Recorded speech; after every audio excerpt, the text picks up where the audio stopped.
Alors les amis, vous êtes certainement en train de rentrer chez vous et je profite pour partager avec vous l'histoire d'une de mes étoiles qui est en ce moment dans le désarroi et j'espère que vos commentaires vont pouvoir l'édifier. Voilà, elle est dans une relation avec un homme depuis quelques années, tout se passait bien mais elle s'est rendue compte qu'il était infidèle. Ah oui, il y a toujours un mais.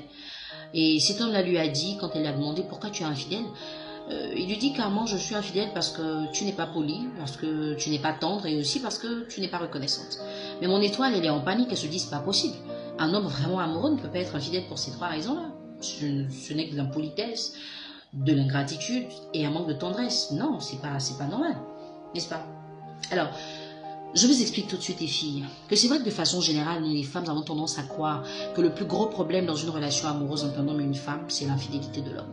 Et quand nous ne sommes pas infidèles, nous pensons avoir rempli notre part du contrat et surtout avoir fait des exploits. Alors on aimerait que l'homme nous imite ou même qu'il fasse mieux que nous. Donc il est comme une image, il ne regarde que notre femme, il ne pense à personne d'autre, il n'y a que nous et voilà. À la limite, il nous vénère. Ça, c'est de la théorie. C'est vrai que ce serait l'idéal, mais dans la pratique, c'est carrément différent. L'amour est un sentiment qui s'entretient. Et dans ce cas-là, l'amour devrait s'entretenir avec des vertus. Et l'une des vertus, même qui est demandée par la divinité, qui est Dieu, c'est la soumission. Femmes, soyez soumises à vos maris. Il est dit nulle part, femmes, soyez soumises aux maris qui ont de l'argent ou aux maris qui vous font plaisir. Soyez soumises. C'est pour dire que c'est une attitude qui est naturelle. Elle est même obligatoire. Et tout ce qui est naturel ne se stimule plus. D'accord? C'est parce que c'est difficile d'être soumise qu'on veut toujours trouver des prétextes. Non, je ne peux pas respecter un homme qui fait ceci, qui fait cela. À un moment, quand tu penses que tu ne peux pas respecter un homme ou qui ne mérite pas ton respect, vas-y, sors de la relation et passe à autre chose. Mais tant que tu es là, comprends que l'homme est l'autorité au-dessus de ta puissance. Et une autorité ne se bafoue pas. Par ta façon de parler à un homme, ta façon de le dénigrer, ta façon de lui répondre, les mots que tu utilises, les postures que tu prends quand il te parle, comment tu le regardes, comment tu le traites devant tes amis, devant ta famille, ça peut l'emmener à être encore plus amoureux ou ça peut l'emmener à ne plus être amoureux et donc à te tromper. L'homme n'a pas besoin d'une rebelle dans sa maison. Il n'a pas besoin d'une insoumise dans sa maison. Parce que s'il voulait la confrontation, certainement il serait mis en couple avec un homme. Parce qu'au moins, ça fait... Voilà, c'est la même chose. L'homme voudrait l'inverse de ce qu'il est. Et si tu ne peux pas être complémentaire à ton homme, c'est compliqué. D'accord? Il faut que tu saches, chérie, que tu peux dire à un homme, tu es un con dans le lit, il va te faire un câlin. Mais si tu lui dis la même chose devant ses potes, il va te casser la figure. Et il a raison. Il faut savoir parler à l'homme. La langue de la femme, elle peut la détruire comme la valoriser. Et si tu ne sais pas utiliser ta langue, chérie, tu vas perdre ton mari. Tu vas le perdre très rapidement. Et je te dis, c'est un argument valable pour te tromper. Parce que l'homme qui se sent ridicule, écoutez, on parle toujours de la violence faite aux femmes, mais on parle rarement de la violence faite aux hommes, parce que cette violence, elle est verbale. C'est vrai qu'elle ne laisse pas des traces sur le corps, mais elle laisse des traces sur l'âme et dans le cœur. Et ça, c'est encore plus difficile à soigner.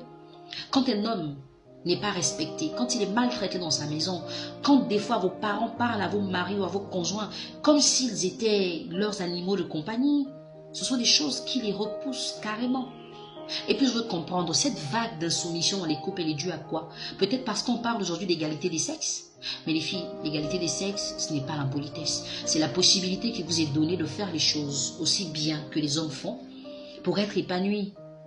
Ce n'est pas une rébellion, ce n'est pas une démonstration de puissance. Et puis entre nous, quand vous vous rébellez devant un homme, ça porte quoi comme fruit? Un homme qui vous déshabille, qui vous met dans des postures ridicules, parce que pendant l'acte sexuel, la femme elle est très ridicule.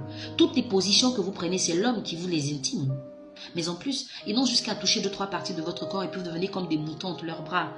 Et pourquoi quand on a fini tout ça, il faut venir maintenant se rebeller, avoir des allures guindées, être imbu de sa personne, parler à son homme comme si on parlait à un adversaire.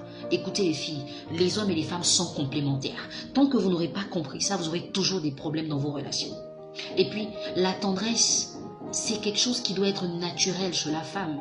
Quand la femme parle à son homme, il doit sentir une différence. Une femme ne peut pas parler à un homme comme un ami parle à son camarade, quoi. Il faut lui dire les choses de façon soft, de façon douce, de façon attirante. Il faut même l'emmener à venir vers toi parce que tu as fait une phrase qui est complète, une phrase qui est réussie.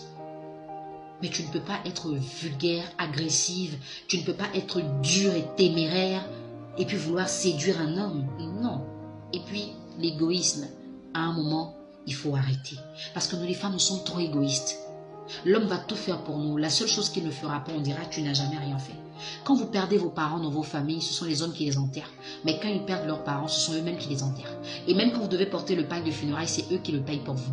Donc comprenez que les hommes font beaucoup de choses. Ce n'est pas parce qu'un homme n'a pas fait ce que tu espères totalement, que ça veut dire qu'il n'a rien fait. Le peu qu'il a fait, il faut le lui reconnaître. Il faut lui dire merci. Déjà le fait qu'il soit dans ta vie, dis-lui merci. Dis-lui merci d'être l'homme qui te fait vibrer, l'homme qui te donne du sourire, du bonheur. Il faut le lui dire. Parce que très souvent, on ne leur dit rien. Et ils sont là comme ça, un peu comme des moutons. Ils nous suivent. On dit je veux ça, ils donnent, je veux ça, ils donnent, je veux ça. Mais les seules choses qu'ils nous demandent, nous ne sommes pas capables de donner. La soumission.